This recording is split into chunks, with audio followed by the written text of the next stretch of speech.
Magandang gabi. Welcome back ulit sa aking channel, no? Pag-usapan natin ngayong gabi, ano ba yung mga red flags na dapat nating pagtuunan ng pansin, no? Kung ikaw ay nakaka-experience or sa tingin mo ikaw ay may hyperthyroidism. Tara, discuss na natin to. Lahat ng babanggitin ko ay base sa aking experience at base na rin sa aking study as a professor of human anatomy and physiology. Pero paglilinaw, hindi po ako isang doktor. Kagaya nyo rin ako nagkaroon ng hyperthyroidism at ngayon ay hypo na. Unahin natin ang palpitations, no? Okay, sa madaling salita, may tinatawag tayong resting heart rate.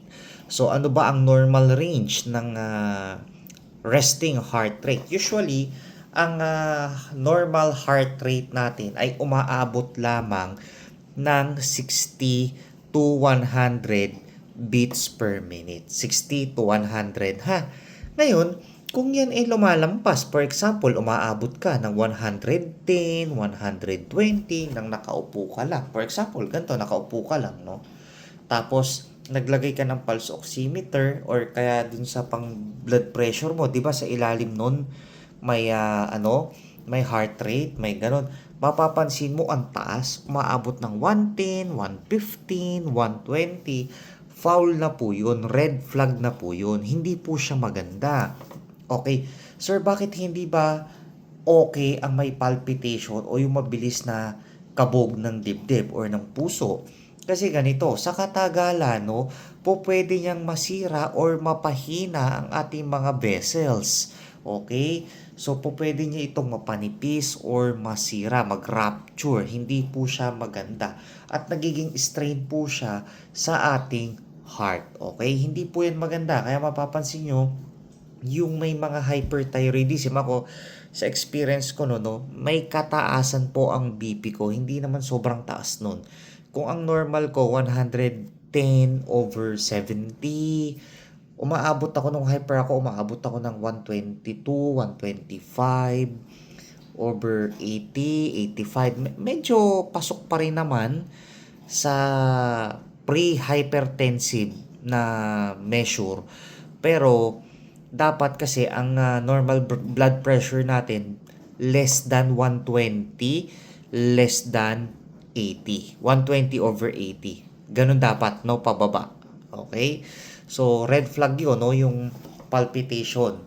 Kasi hindi po siya maganda sa ating heart. Muscle weakness. So, ano bang ibig sabihin ng muscle weakness, no? Nanghihina po ang ating mga kasukasuan. Ako ito, pansin ko noon, medyo alam mo yun, pag magbuhat, dati kaya kong buhatin yung, halimbawa, yung kalahating sakong bigas o kaya yung mineral water, no? Pero nung may hyperthyroid ako, well, hindi pa ako diagnosed nun, pag ibabaliktad ko siya, parang medyo, sabi ko, parang medyo masakit tong ano ko braso ko, balikat ko, no? So, nakakaramdam ako nun. Tapos, pag tatayo ako, halimbawa, nakaupo ako sa bus, o kaya sa jeep, tapos tatayo ako ng ganun, masakit yung mga binti ko. Parang may pinupunit na muscle. No? So, isa yon sa mga red flag na dapat hindi natin baliwalain. Kung nakaka-experience ka nun, dapat pumunta ka kaagad sa doktor. No?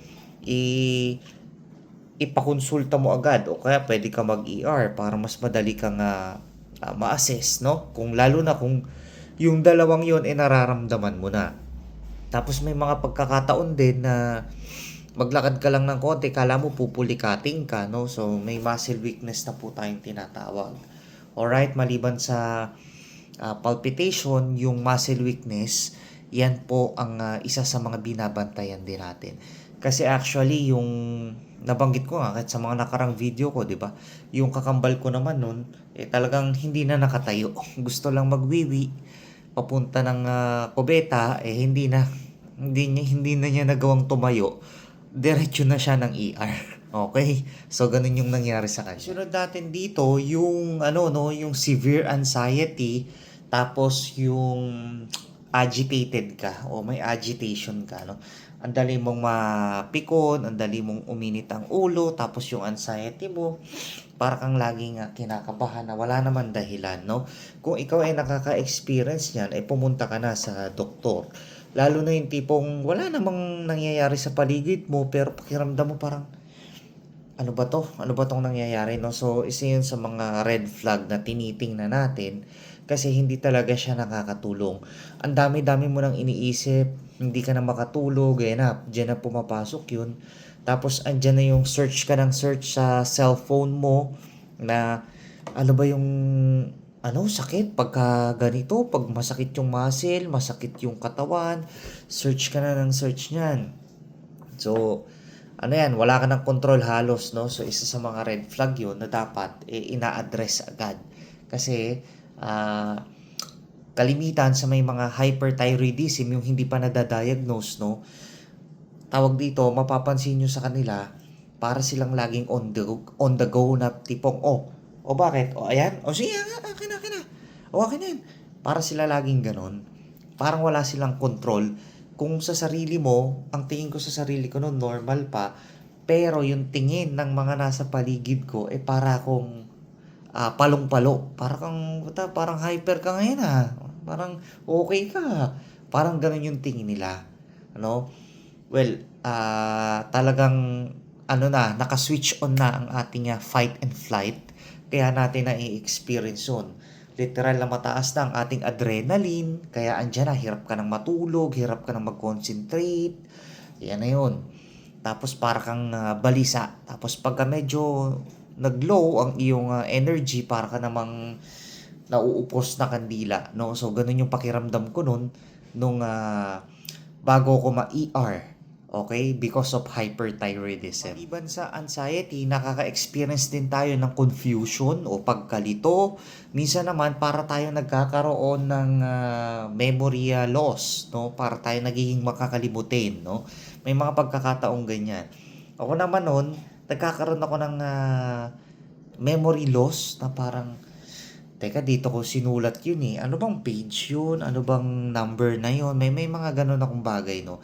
So, isa na pala yun sa mga hindi magandang sintomas ng hyperthyroidism. Yun yung nangyari, no? So, ako naman noon, may mga pagkakataon din na, halimbawa, isinara ko yung pintuan ng kotse. Minsan sasabihin ko, isinara ko ba yun? Babalikan ko pa yun. Gaganunin ko pa, no? Kaya pipindutin ko pa yung alarm, ilalako ulit. So, may mga ganon, no? So, red flag po siya, hindi po siya maganda, no? Kailangan po siyang ma-address. Tapos, maliban doon, syempre, yung confusion, tapos yung sa confusion naman, parang ano siya, parang, ano bang suot kong uniform ngayon? Hindi, nakaano ako ngayon eh. Nakabarong ako dapat. Ano ba ngayon? Tuesday? Ay, hindi. Dapat naka-ano ko ngayon. Naka-wash day ako. May mga ganong pagkakataon ako noon, no? So, part siya o kasali siya sa sintomas ng hyperthyroidism na hindi dapat binabaliwala. Last natin dito, yung bulging eyes o yung pagluwa ng mata. Hindi naman lahat ng may hyperthyroidism nakakaranas ng pagluwa ng mga mata. Ako, at saka yung kakambal ko, hindi naman namin naranasan yan. Okay, awa ng Diyos, hindi namin na-experience, no? Pero, marami kaming kakilala na, yes, nangyari po yun. Actually, yung iba, hindi lang pagluwa ng mata ang nangyayari. Yung iba nakakaranas dyan ng masakit yung mata nila. Yung tipong, pag pinindot mo to, yung itaas, pag pumikit ka ng ganyan, pag pinindot mo to, masakit. Marami akong kakilala na hyper, no, na masakit daw yung mata nila. Yung iba naman, ang sinasabi nila, nakaka-experience sila ng double vision. Parang pag tiningnan kita ng ganun, iyang screen na yan, kaya ko rin makita dito or kaya kong makita rito, yung isa nandito. So yung iba nakaka-experience niyan, yung double vision. Yung iba naman nagiging malabo yung paningin. Akala nga nila nung una, sabi nila parang na-stroke yata ako or na-heart attack ako kasi nung kaputukan ng ano nila, hyperthyroid nila, nung bago sila dali sa ospital, nalalabo daw tong kanang mata or kaliwang mata. Tapos yung iba naman pareho. Okay? Talagang nag ano sila, blurred na yung vision nila. Tapos yung iba naman pagka malayo, hindi nila makita yung dati nilang nababasa, no? So, epekto po yun ng hyperthyroidism. So, kung titingnan mo, no, napakaliit lang ng thyroid gland natin, located siya dito, no? Pero bakit ganun? Ang dami niyang naaapektuhan. Ano? Well, ganun po talaga ang thyroid.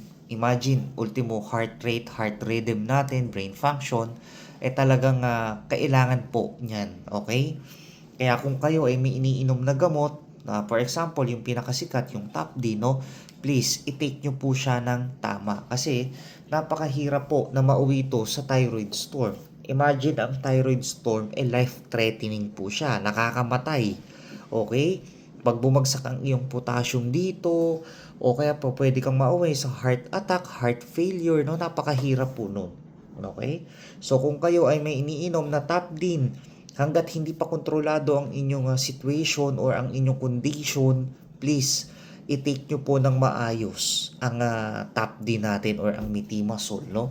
Kasi guys, once na na-correct naman yan, umu-okay naman tayo, umu-okay naman yung katawan natin. Tapos kung sasabihin sa atin na kailangang operahin or kailangan natin magpa-radioactive iodine, kailangan po talaga. Okay? Kasi napakahirap ng komplikasyon ng thyroid. Actually, nape-prevent naman yung mga komplikasyon no? Pwede ka namang maggamot, mag-radioactive. Kung hindi ka naman dapat operahan, okay lang. Walang problema, no? Pero kasi pagka nagkaroon ka ng complication dito, oh my goodness, talagang ang hirap. Okay? So kung kayo ay pinagtitake ng Tapdin, Metimasol, mga ganyan, i-take po natin ng tama at ng ayos. Kung ako sa inyo, no, kung halimbawa kayo, nakaka-experience kayo ng mga sintomas na nabanggit ko, o kaya naman may pagkakahawig, hindi naman natin sinasabing hyperthyroidism agad yun. But please, consult your doctor or po pwede agad tayo pumunta sa pinakamalapit na ospital para matingnan tayo.